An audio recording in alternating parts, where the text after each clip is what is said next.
stretch of water there is the roughest seas of the world. It's called the Drake Passage, discovered by Sir Francis Drake. When he got blown off course, he thought, and Magellan thought, that Terra del Fuego connected to the southern continent, where in fact it is separated. He got into the Pacific, got blown off course, and then said, nope, it's not connected, and he got the name right. And so that was a very important trip. Most people do a cruise ship out of Ushuaia. I was on a 72-foot sailboat. 72.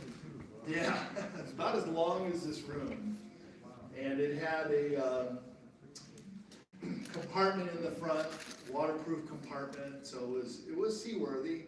But again, there's so many things that could go wrong, and you're so far away from anything.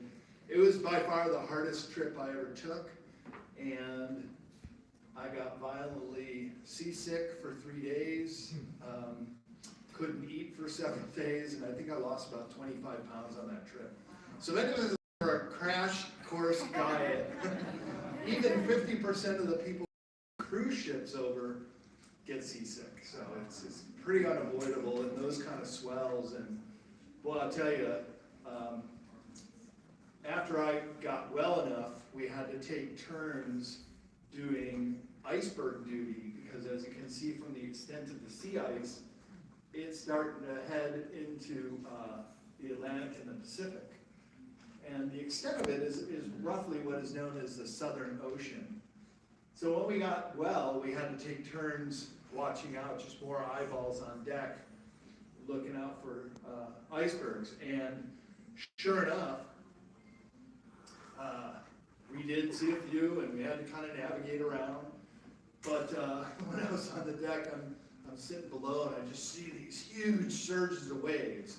They're not crashing on the boat, just you're down in the trough. I'm looking up, and we are so screwed. They just pop up. I'm like, oh wow, there's an albatross way over there. You can see for 100 miles. So it was like that getting there. But when we did, then it was smooth sailing along the Palmer Peninsula. And another region I'm going to point out here is down in this area, which is Neuschwabenland, the area claimed by Germany before World War II. And this is going to play prominently in this presentation as well as my book. But first we're going to start out with some of these maps. How many of you have heard of the Piri Reis map? Yeah, it's quite famous. 1513, so we're talking just 21 years after Columbus made his first trip to the Americas, and over 300 years before Antarctica was officially discovered. And what's so remarkable about this is that it shows Antarctica without the ice. So if I flip back to show you this area that the arrow points to with those islands down there, that is in the ice shelf there. And it turns out they're doing scans of Antarctica and finding that there are indeed a group of islands, pretty close in approximate size as those seen in the Piri Reis map. What's also interesting about the Piri Reis map is it shows land animals. And there are certainly no snakes and no dog-like creatures down there. I can tell you it's over 99% covered in ice. It's unlike any other place in the world. Perhaps Greenland would be the closest approximation to Antarctica. No trees, no bushes, nothing really green. It's just a frozen ice continent. And so the Ahnenerbe Society was this occultic group that was started in the 1930s in Germany. And they most certainly got their hands on a copy of this map. So they were very, very interested in colonizing new lands. And by the mid-20th century, there wasn't much left for the taking. Of course, Britain was the big colonizer. The sun never sets in the British Empire. And the French were also big colonizers. Even Belgium had the Belgian Congo, and Little Holland had all of Indonesia. But Germany never was successful with colonization. And that really does play into the whole Antarctica colonization by Germany story. They had a couple remote African countries, such as Somaliland and Namibia, but they never really were very successful for Germany. So they very much needed to expand, and it's really part of the reason why they declared war on the European countries in World War I and World War II, is because they really just needed more land. And so they may have also come into this map now about little under 100 years after Columbus's journey. But here you have the region of the giants, region of Gigante. And I have a chapter in my new book about the Patagonian giants, and this is exactly where it is above Terra del Fuego, the Straits of Magellan, the very famous waterway that connects southern Patagonia to Terra del Fuego. And that means land of fire. So when I was going down there, I thought, oh, cool, land of fire, there's going to be volcanoes everywhere. There are no volcanoes in Terra del Fuego. What it meant was the land of fire were these big bonfires that the giants would have to keep warm. They'd dance around it, and all these smaller, I mean, you guys think I'm tall. They were taller than me. I was like the size of an average female. And so these smaller Europeans, Spanish, Italian, Portuguese, they would just see these giants dance around the fire in the middle of the night. They were kind of terrified of them, but they were very docile. Unfortunately, nothing's left of the Fogoyan Indians. They all died from disease. So let's move to Admiral Byrd, very central figure in Antarctica history. And he was the first to fly over not only the South Pole, but also the North Pole. Although some historians now say that he didn't quite make it in 1926, that the time he was in his life, that he wouldn't have had enough time to gotten to the North Pole. But he definitely flew over the South Pole in 1929, came back to Antarctica, did another survey in 1933. So this guy was all over the continent. If anybody knew Antarctica, it was Admiral Richard E. Byrd. And he was one of the most decorated Navy admirals in history. I mean, he'd come back from some of these expeditions, they'd throw a ticker tape parade for him right down Fifth Avenue in New York City. And so when Byrd made this flight in 1929, he most certainly would have seen something over the South Pole. And that something is indicated on this map right here. So this is a blow-up. He gets to the South Pole, and rather than just doing a fist bump and turning around and flying back, he goes out of his way quite a ways. About 150 miles, he must have seen something out on the polar plateau. Because up there at the South Pole, it is just 2-mile ice sheet in all directions. And it wouldn't really make any sense, being low on fuel and the inhospitable flying conditions, for Byrd to do that. But he outlined it here on his trip on the flight map, and he went over to see something. And we'll see what that something is here in one moment. This is what the South Pole looks like today. And Byrd flew into this, what's known as the clean air sector. So when I went over there, as far as I know, I'm the first researcher in this field to self-finance a trip to look into a lot of these questions. Are there massive craft under the ice? Are there antediluvian civilization? What's up with those pyramids poking through? And what about this hole in the ice that I kept hearing about? And people would say, yeah, there is no-fly zones in Antarctica. One of them is right here, the clean air sector. And so you can see from the blow-up of Antarctica down there on the left. So Bert is flying up from Little America, and I'll just flip back for reference. These maps are actually flipped, yeah, the right way. So he's flying from Little America at the top, getting down there, and then this is the blow up. And keep in mind that area is the same area that is this clean air sector.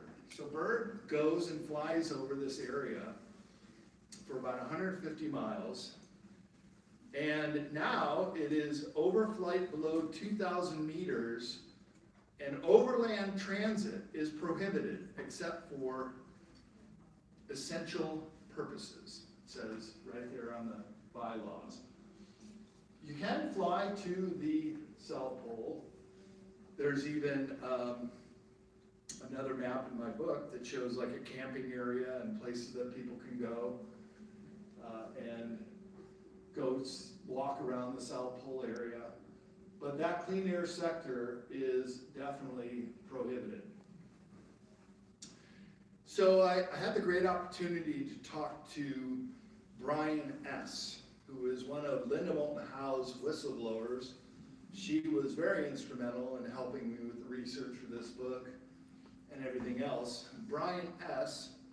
was part of a C-130 flight crew that encountered high strangeness from 1984 to 1987. Several times he and his crew all watched silver discs darting around the sky near the Beardmore Glacier. He also saw what he described as an entrance to a human ET collaboration base. That is the hole in the ice. And if you see remember the maps I just showed you, that is in the exact spot that Byrd did that overflight. I think he saw the hole, and is where the no-fly zone is located to this day. So Brian S. was on an emergency rescue to go to the Davis station. It was a life or death situation. They were leaving that pink dot, which is a South Pole station. They decided to fly over that no-fly zone, and that's when they saw this massive chasm in the ice. So I should also point out that Antarctica is the most volcanically active continent of the world. So there's 14 known active volcanoes, and there's 93 geothermal vents. And so you would have the propensity for the heat to create these large under ice domes, and naturally the heat needs to escape somewhere. So I think the hole, and that's not the only one, is basically a chimney for the heat to escape. And it's miles across. Russian intelligence, which I'll talk about in a bit, also talked about how the Americans knew about this and why the NSA, the No Such Agency, they wouldn't even admit their own existence for a long time, why they have personnel at the South Pole Station, and also why they have a building at McMurdo down here, the red dot. That's the largest base run by the USA, paid by our tax dollars, and there's an unmarked building at McMurdo that the NSA runs. It's sort of like, I live out in Nevada now, Area 51, the biggest secret that everybody knows about. Same thing with the NSA being down there.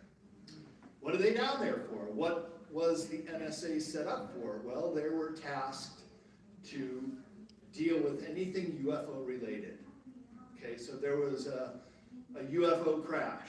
NSA was Johnny on the spot. We're gonna take care of the crash, cordon off the area, create a cover story if need be, much like the movie Close Encounters of the Third Kind that said there was this deadly virus, everybody must get out of here, when they're really having a UFO landing encounter. So that's just adds to the high strangeness of Australia that the NSA has a building and personnel down there, and they must have something that they're protecting or trying to keep hidden.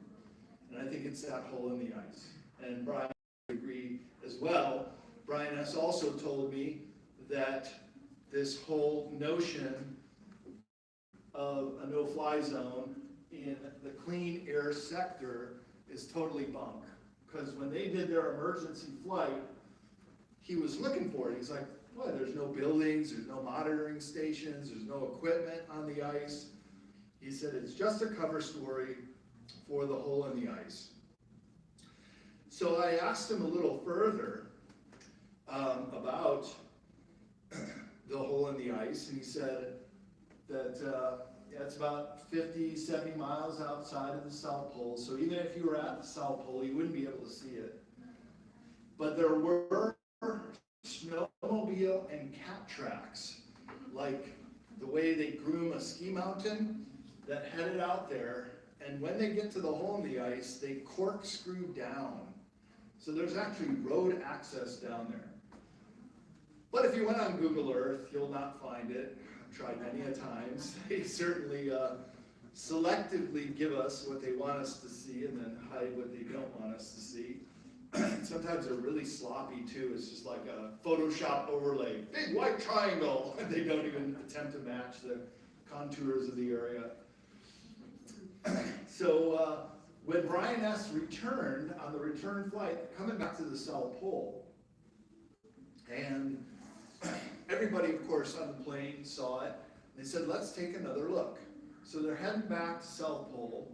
They're getting close to that X, and they want to fly right over it and get a better look. And over the radio comes some voice, presumably the NSA, and says, what are you doing? Get back on course. Fly around the no-fly zone. And they did, and then they landed. And he said they just got read the riot act. What were you doing? Well, we had this emergency evacuation, sir. We had to get this guy to Davis Station. Why were you flying back over it? Well, we wanted to take a look at that big hole. You didn't see a hole. You didn't see what you just saw. And for years, Brian kept quiet.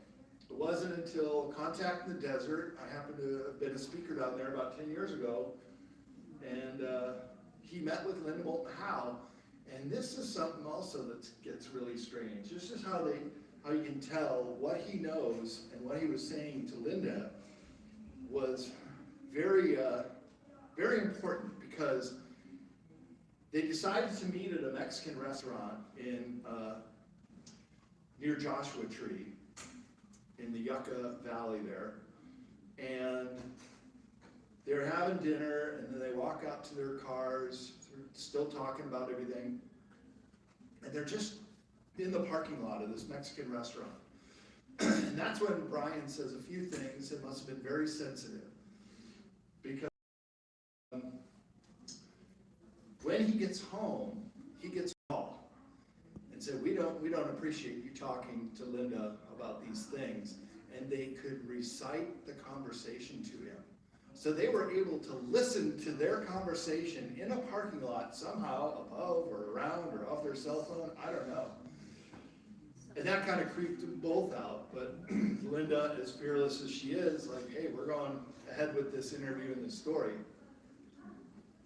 And put it out there, and then, like I said, I had the great opportunity of talking to Brian for over an hour last year. He'd like to go back. I would go back if we can get a film crew, but you can't get permits unless you go through the National Science Foundation. And all of us agree that to go to these paranormal hotspot locations, they'd let you go to the tourist spots, like I went to in the Palmer Peninsula. That part is fine, but the really interesting stuff, he didn't think, nor did Linda, that you can't get permission to go. But he said the hole was very, very big. I asked him, if you guys wanted to, could you fly into the hole, and would there be enough room to circle around and get out? He said, absolutely. So that should give you an idea how large it is. Miles across, yeah. Would you say like 4 miles, 5 miles? Yeah, I'd say 3 to 5 miles across. Massive. And so I think the Germans knew about it too, because they go down there in 1938, 1939. This is one of their maps. You can notice all the names are in German, and they got naming rights because they were the first to get to this area. They were dropping these big, not torpedoes with ordnances, but like a torpedo that popped out a flag of the Third Reich to claim this area. And so this map of the Nazi area in New Schwabenland indicates the location of an area called Schumacher Seengrouping, which is a group of ponds, and that is where they put down a seaplane, and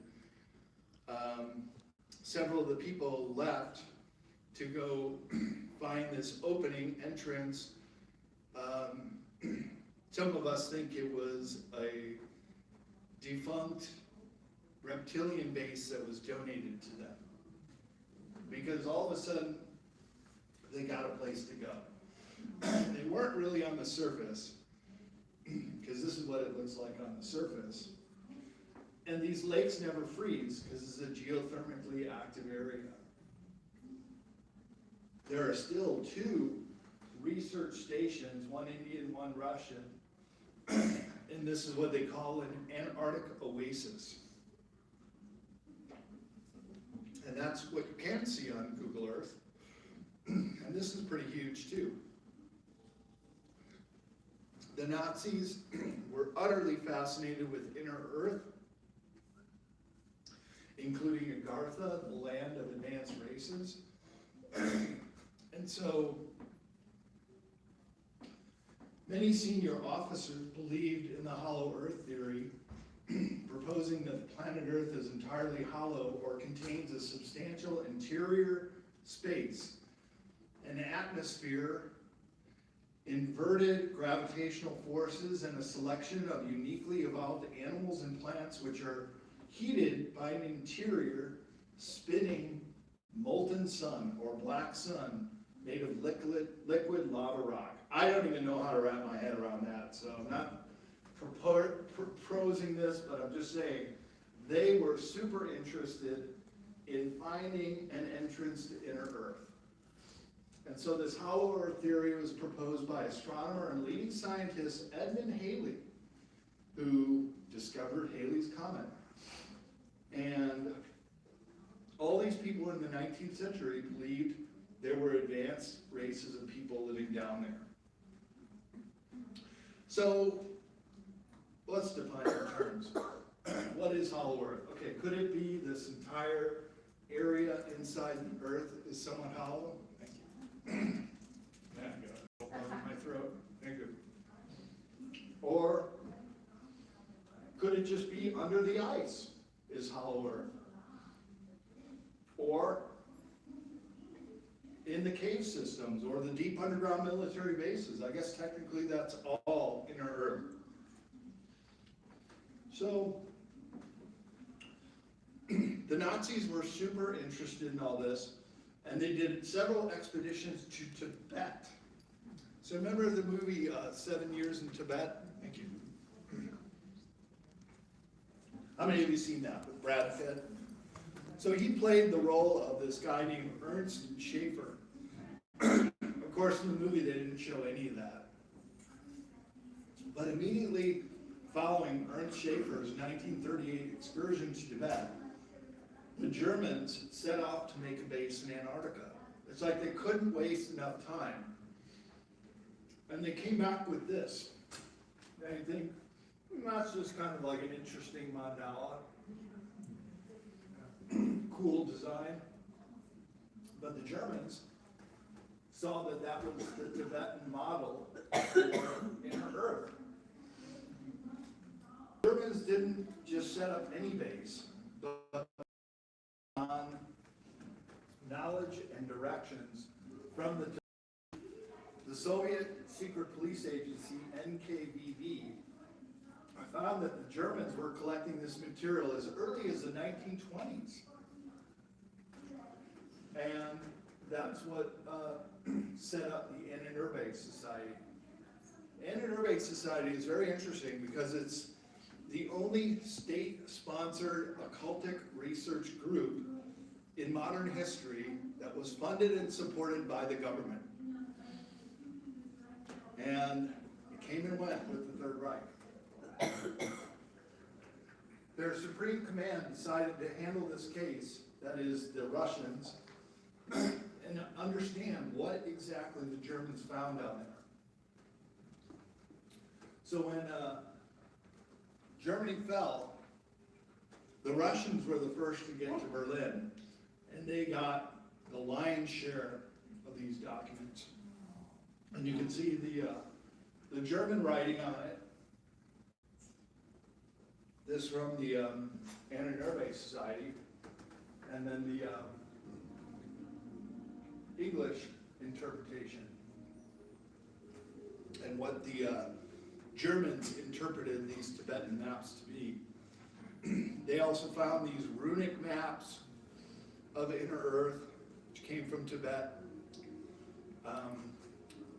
Some of them were based on Nordic Viking ideals of an Inner Earth. And even the Russian explorer Nicholas Roerich led a 1927 expedition aimed at discovering Shambhala. Roerich claimed that his spiritual masters, the Mahatmas in the Himalayas, were communicating telepathically with him and became the secret chiefs of German occultists, who in turn influenced Adolf Hitler, who was part of the Thule Society. So while I was working on this book, a very fortuitous introduction was made to a guy in Europe named Frank de Kammer. And I was on a radio show with Augie Nost on the Alpha Team broadcast. And he's like, hey, you want to meet this guy? He's really into Antarctica research. I said, yeah, for sure. So Frank and I struck up a great friendship. We were in communication for almost a year together. And what he produced, which is also reproduced in my book, was these maps that were printed in the latter part of the war, 1944 and 1945, and they were given to the U-boat captains. And these are, and there was a stack of them. I'll show you a video of how they were found in a moment. At the conclusion of World War II, the Soviet Army was the first to capture the German Oberkommando des Heers, OKH, which was headquartered in Berlin, where they found files of the Antarctica Society. The Antarctica is therefore mentioned several times in the KGB ROM files, which were put together for a briefing of top Soviet officials, including Joseph Stalin. So the Russians get this stuff. They're like, the Germans are under the ice. We know it. Here's a blow-up route map of the submarine route and diving instructions. And the Soviets attempted to go down there right after World War II. This is an interesting little footnote of history. That in 1946, you've got Operation High Jump with Admiral Byrd going down there at the same time the Russians were going down there with their own submarines trying to retrace the steps. And they kind of saw each other. We're not hostile, but we're not working together either.